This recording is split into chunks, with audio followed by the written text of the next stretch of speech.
இன்றைக்கும் தேவன் ஒரு பசியோடு தான் நம்ம மத்தியில் வந்திருக்கிறாரு. அது என்னன்னா, பாவிகளை குறித்து ஒரு பசி. பாவிகள் மேல ஏசப்பாவுக்கு ஒரு பசி உண்டாச்சு. பசி உண்டானதான் அதை புசிக்க முடியும். பசி நம்மளுக்கு வரலன்னா நம்மளுக்கு சாப்பிடணும்னே தோணாது. பசி வந்த உடனே நம்ம சாப்பிடணும், ஏதாவது சாப்பிடணும். ஏசப்பாவுக்கு ஒரு பெரிய பசி என்னன்னா, பாவிகள் மேல. அன்றைக்கு தேவன் இந்த வானத்தையும் பூமியும் சிருஷ்டித்து தேவன் சாயல மனிதரையும் சிருஷ்டித்தார். அன்றைக்கு ஏவாளை பார்த்து பிசாசி இந்த பசியை தூண்டுறான். என்ன பசியை தூண்டுறான்? பாவத்தின் பசியை. பிசாசியோட பசி எது தெரியுமா? பாவம். பாவத்தை எப்படியாவது நம்ம மேல வச்சிடணும், பாவத்தை எப்படியாவது நாங்க செஞ்சிடணும், அதுதான் பிசாசியின் பசி. இந்த பசியில அநேகர் பேர் விழுந்திருக்காங்க. நானும் விழுந்தவன் தான். ஞானஸ்தானம் எடுத்து 9 வருஷம் இந்த பிசாசின் பசியில சிக்கிக் கொண்டவன். பண்ணக்கூடாததெல்லாம் பண்ணிட்டேன், பேசக்கூடாதெல்லாம் பேசிட்டேன், பார்க்க கூடாததெல்லாம் பார்த்துட்டேன், செய்யக்கூடாததெல்லாம் செஞ்சுட்டேன். ஏன்? நான் பிசாசின் பசியை அறிந்தவனாய் வாழ்ந்துட்டேன். இயேசுவின் பசி எனக்கு தெரியாமலே போய்விட்டது. யாருமே சொல்லாமலே போய்விட்டார்கள். நான் கேட்காமலே போய்விட்டேன். அதனால பிசாசி தந்திரமாய் வந்து அவன் வலையிலே என்னை சிக்கிக்கொள்ள வைத்தான். இன்றைக்கு ஏவாளை எப்படியாவது மயக்கி தேவன் எந்த பழத்தை சாப்பிடக்கூடாதுன்னு சொன்னாரோ அதே பழத்தை சாப்பிட வைக்க அவன் பசியை ஆற்றிக்கொள்ள தந்திரமாய் வந்தான். Is very Canning. உலகத்தில் இருக்கிற மிருகங்களை காட்டிலும் பாம்பானது தந்திரமானது என்று வேதம் சொல்கிறது. உலகத்துல எல்லா மிருகங்களை காட்டிலும் பாம்பு தந்திரம். பாம்பு கிட்ட சிக்கிக்கின போச்சு, பாவத்துல சிக்கிக்கின போச்சு. தந்திரமா வருவான், தந்திரமா வருவான். நான் அப்பத்தை அசுத்தமா எடுத்துவேன், குடிச்சிட்டு வந்து உட்கார்ந்து அப்பத்தை எடுத்துவேன். அப்ப எனக்குள்ள எப்படி தந்திரமா பயன்படுத்தி இருப்பான் பிசாசி. ஏன்னா அவனே ஒண்ணுதான், இந்த ஏசப்போட பசியை உணரல. இன்னைக்கு அநேக வாலிபர்கள் உணரவில்லை, அநேக சபைகள் உணரவில்லை. கிறிஸ்தவர்கள் எஸ்பெஷலி முக்கியமா கிறிஸ்தவர்கள் இந்த இயேசுவின் பசியை உணராததுனால பிசாசின் பசியில விழுந்திருக்கிறார்கள். அன்றைக்கு தோத்து போன என்னை இது ஜெயிக்க வச்சுச்சு. ஆனா 9 வருஷம் அது அறியாமல் எடுத்திருந்தேன், அறியாமல் எடுத்திருந்தேன். குடித்தும் எடுத்தே இருப்பேன். ஆனால் நான் எவ்வளவு விழுந்திருப்பேன் பிசாசின் பசியில. ஆனா ஒரு நாள் இயேசுவின் பசியை அறிந்து கொண்டேன். இயேசுவின் பசி என்ன? உன்னை காப்பாற்றணும், உன்னை காப்பாற்றணும். யார்கிட்ட இருந்து? பிசாசின் பிடியிலிருந்து உன்னை காப்பாத்தி தேவன் ராஜ்யத்துல சேர்க்கணும். நரகத்திலிருந்து உன்னை காப்பாத்தி தேவன் ராஜ்யத்துல சேர்க்கணும். இயேசுவின் பசியை யாராவது உணர்ந்திருப்பீர்களா? இந்த யாராவது இந்த பசியை பேசியிருப்பார்களா? பேசாததுனால அநேகர் இன்னும் பிசாசின் பசியை நிற்கிறோம். அது ரொம்ப சந்தோஷமா இருக்கும்.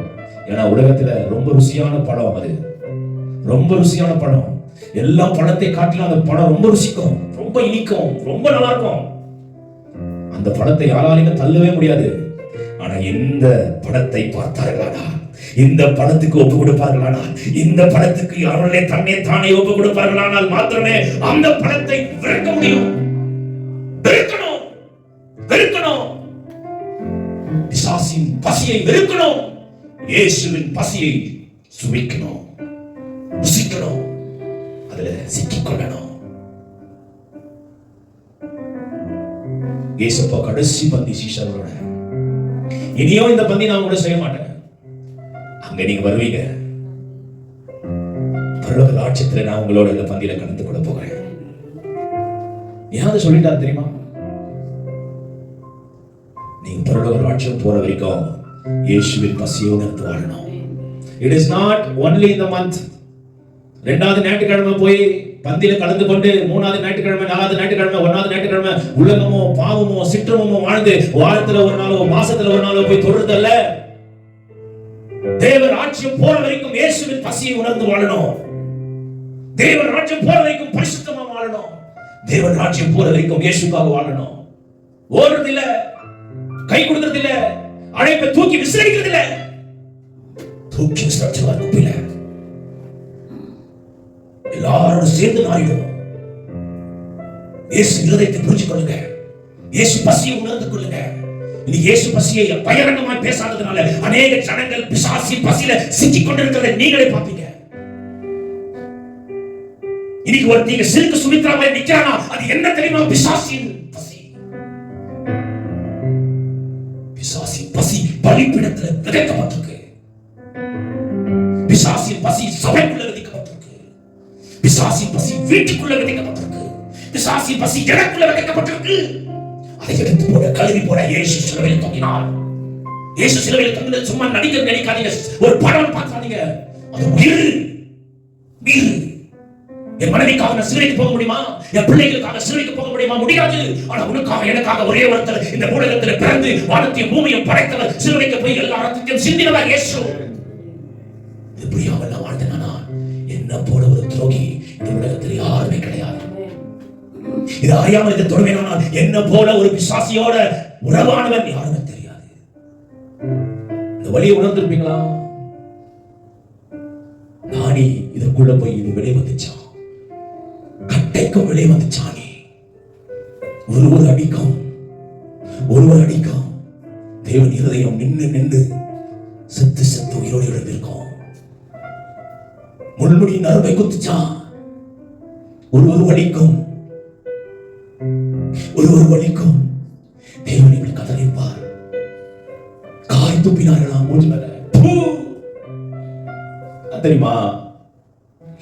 பிசாசின் பசியிலிருந்து இயேசு பசிக்குள்ள கொண்டு வர அவர் ஒரு வார்த்தை கூட பேசலையா?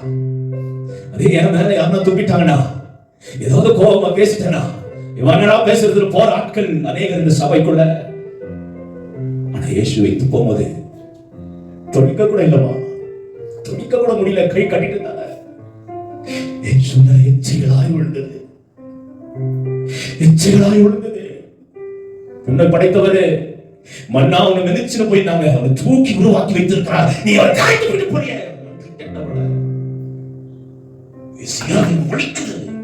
வலிக்குது. நான் மலையில் இருந்தவன், விக்கிரத்தை ஆராதித்தவன், மொட்டடிச்சவன், கற்பனை கொடுத்தவன், காவி தூக்கினவன், முட்டில நடந்தவன். இன்றைக்கு இயேசுக்காக தான் சாப்பிடும். யார் தெரியுமா? மண்ணை எடுத்து என்னை உருவாக்கி அவரோட சாயலை கொடுத்திருக்கிறார் எனக்கு.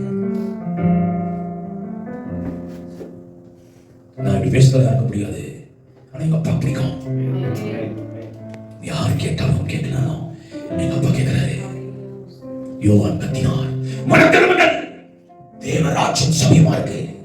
யோவான் யாருக்கு பிடிக்கல, கழுத்து வெட்டி போட்டான். நீ வாராக்கவன் தலையாக்கவன் சொன்னா அவங்க தூக்கு தலைமை வச்சுவான். ஆனா ஈஸ்வர மனம் திரும்ப சொன்னா என் கழுத்து வெட்டுவான், என்னை மிதிப்பான், என்னை அடைப்பான், என் மேல காய்த்துக்குவான். கவலையே இல்லை எனக்கு, கவலையே இல்லை. நீ அவரோட அந்த பந்தியில் இருக்கணும். அதுதான் யோவானோட இதயம். என் பிள்ளைகளெல்லாம் ஒரு நாள் அப்பாவின் பந்திக்கு போனோம். இந்த பந்தியை காட்டினோம். அப்பாவோட பரலோகத்துல இருக்கிற பந்தி பெருசு.